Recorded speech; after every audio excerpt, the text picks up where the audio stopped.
All right, northeastweathernow.com, forecaster Greg Leone. It is Monday at about 1:15 in the afternoon, March 18th, and here comes another New England special. This winter won't end, and we'll get into why that is in a couple of seconds. But here's the winter storm warnings issued. Let's go back to the big view. For all of New England here, except for the immediate coast, except for south of Boston, on the Cape, winter weather advisories for Providence and coastal Connecticut. But inland is where the fun begins with lots of snow and then potentially some ice in northern Connecticut and around Boston, and especially just inland. Um, it's going to be an interesting storm. Here is why we're dealing with this. One of the reasons why we're dealing with such cold air this late in the season. I don't know if I've ever seen the AO tank like this.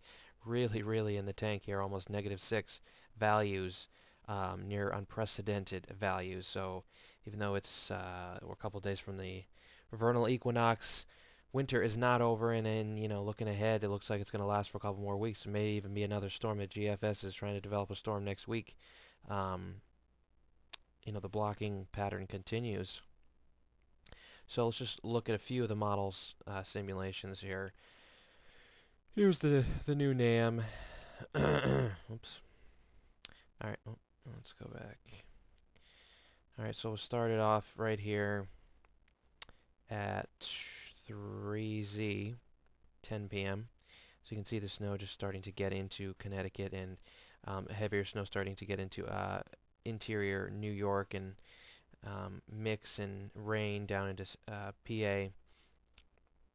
As we get further into the night here, it's going to snow, and it's going to snow pretty heavy interior Connecticut through pretty much all of New England, including eastern portions of New York. And then keep it going ahead here. Pretty much have a huge snowstorm for New England. This is great for the ski areas, for late season skiing. And again, away from the coast during the morning, that rain snow line, as you can see, the 0-degree isotherm here at 850 millibars kind of creeps inland because the center of the surface low passes a little close. And so that's going to change over to the coast over to rain quickly, and then it'll kind of creep inland, and it's probably going to be a mess with probably an icy mix during the morning. Places like Hartford and Springfield, Boston, and Providence, and then inland, especially in the hills and in north of the Mass Pike, it's going to be lots of snow, probably 6 to 12 inches, with some areas maybe even higher. So that was the NAM from 12Z today. And the GFS, quite similar. Here is 6Z, 1 a.m. You can see the heavy snow starting to break out through southern New England, and the zero line creeps up by 7 a.m. Heavy snow along and north of I-90 and all the way up into through New England, and there you go. High-res Canadian. I like this model a lot. I like the simulation it shows. We started off at 0Z, so this is 7, sorry, I'm messing up with the time change. I keep forgetting. It's 8 now instead of 7 and 1. It's 8 and 2. So this is 0Z 8 p.m., 9 p.m., 10 p.m., and you see the heavy snow gets going in New England. Pretty nice simulation here. Very heavy snow across all of southern New England, except for the immediate coast is probably a mix, and then the rain snow line kind of creeps in and creeps and creeps, and then you see this period of, this is what I'm really worried about, this icing potential. 6, 7 o'clock tomorrow morning, the roads are going to be horrible with that ice, and eventually goes over to rain as it ends, and there'll probably be some compaction and some melting with that, and probably a sloppy, slushy mess by midday tomorrow as it all kind of pulls out, and northern New England continually gets hammered during the day tomorrow. And so that was the Canadian. Here's this is last night's run of the WRF NMM.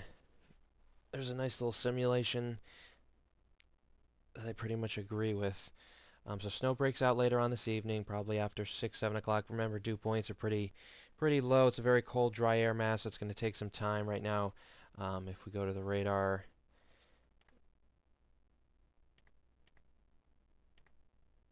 you can see a lot of this out here is virga, and then the heavier stuff back here, it'll kind of build in. Um, so in terms of accumulations, if we can go to the map here,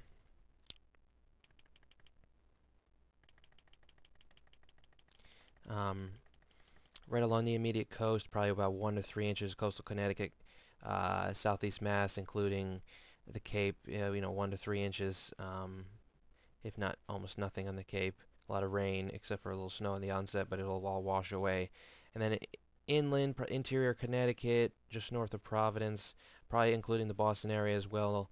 Probably 3 to 6 inches over to an icy mix, and then rain as it exits.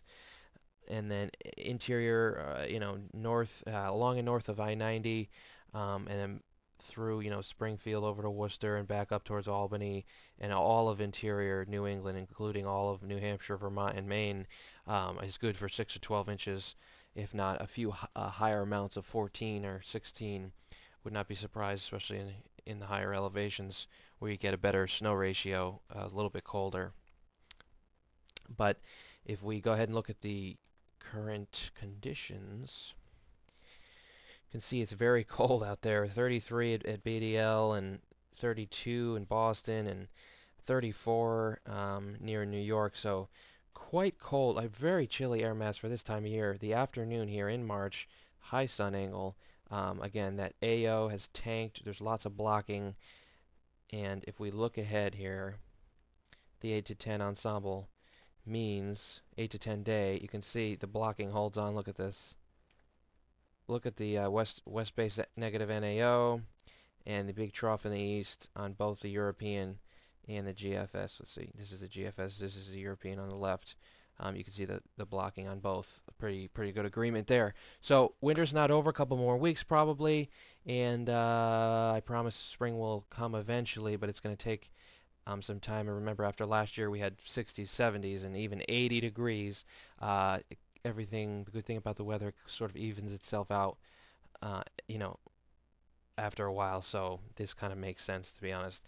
And once we get into April, I'm sure it'll warm up, so I wouldn't worry about that. But before that, we've got this storm and maybe another one next week, and the cold's going to hang on for a couple more weeks.